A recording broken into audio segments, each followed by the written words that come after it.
TV channel. You're all staying safe and well. I've got a science fiction comedy film for you to have a look at today. Yes, I'll tell you what the science fiction and the comedy is all about as we look at a film called Biosphere. Please, if you are new to the channel, push that subscribe button, push the bell notifications. Everything film and TV, reviews like this, information vlogs, lots of different things, previews, etc, etc. So if you can jump on board and join in and leave us your comments, it'd be great to hear from you. If you can give us a like, press that thumbs up button, that'd be brilliant. Yes, this is an interesting film, a very mixed response to this one, and a very mixed response to me throughout the film, but we'll get on to that. It's a science fiction comedy directed by Mel Eslin in her feature-length directorial debut, and written by Eslin and Mark Duplass. Stars, yes, only two in it. There's only two guys in it, so we're keeping the actors' wages to the minimum. Sterling K. Brown and Duplass. And it was released on July the 7th, 2023. I'm recording this on 15th of August 2023, about 4 p.m. when I've had a chance to sit down and watch this. So I'll give you the scores and some views on this film. Rotten Tomatoes audience, 71%. That sounds pretty good, doesn't it? 3.8 out of 5. I was quite looking forward to watching this. Internet Movie Database, though, not so hot on it. 5.5 out of 10. Not a disaster. 1,100 scores and reviews on there, or slightly over. What's it about? Well, yeah, it's nothing like, I must admit, obviously I remember the old Biodome. I had my video shop then when that was released. It's not the same sort of premise as that, but it's about the not too distant future, and it's the last two men on Earth. There's only two of them. One used to be the president as well, but a very young president, I must admit.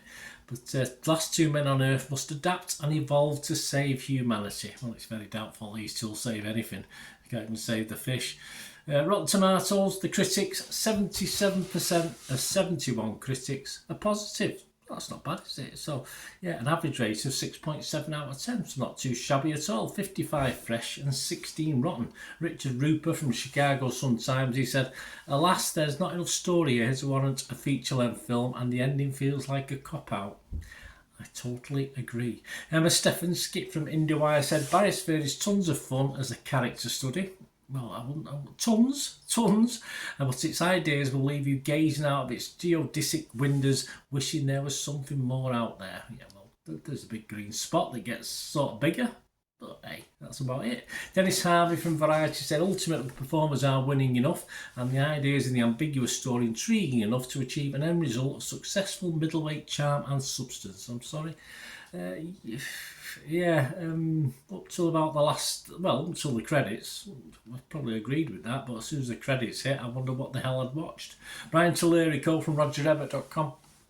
An ambitious project that doesn't develop enough to fill out the length of a feature, but if before it basically gives up on getting out of the corner it's written itself into, yes, it is terrible. I think they lost some pages. I think they lost the end of the script. I think the screenplay, they must have lost the last 20 pages or something like that. I'm not too sure what was going on.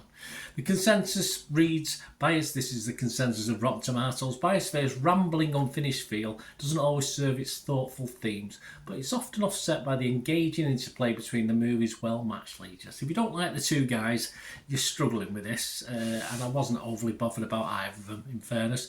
Metacritic, the other site we look at, uses a weighted average, assigned the film a score of 59 out of 100, so again, not fantastic, not a total disaster. That's 17 critics.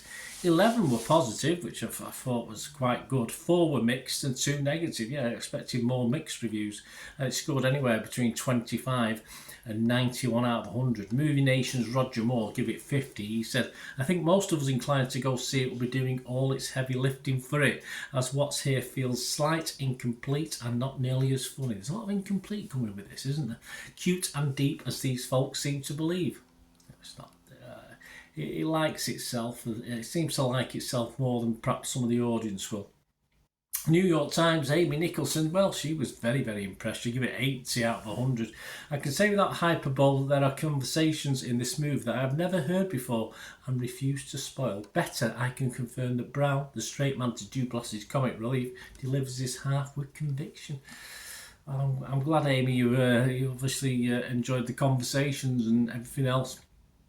Right, my thoughts. As you can probably gather, I'm not overly impressed with this one. And I'm not going to say I wasn't overly impressed with some of it. It's not overly long, which is always a good thing for me. I'm quite happy if it's under 1.5 hours, and this was. So I'm happy with that. Very odd. Not overly funny. It did make me smile a couple of times. Well, it might have been wind, I'm not too sure. I was intrigued by what was happening, especially more the green dot in the sky. That intrigued me more than what was going on screen, over and above the gender changes that were going on that started with the fish and went on to the humans. There you go. The sex scene, yes, there is a sex scene in it. It was unusual to say the least. It certainly puts a different slant on the term buddy movie, which is, that's for sure.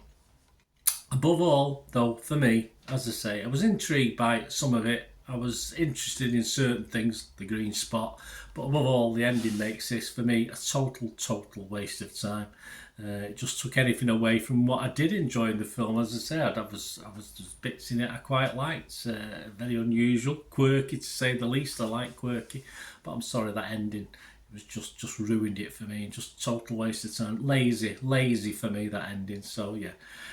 My scores for this one, guys, I'm not impressed. I've literally just watched it and come on here. As you can tell, so I'm a bit miffed. Rotten, as far as Rotten Tomatoes, negative Metacritic, and I'm not even going to give it a score. If Internet Movie Database said give it a score, I would probably give it a 2, something like that. But anything under 5, I don't really publish a score, so there you go. Very disappointing. Let me know what you think, guys. As I said, up to the last 5 minutes, if you'd come up with an half decent ending, I would have given it a score. It certainly would have got a score of between 5 and 6 probably, but that was about it. But given the ending, yeah, pretty rubbish. Anyway, let me know what you think, guys. Great to hear from you. Till we meet again, last one thing, go on, please stay safe, everyone.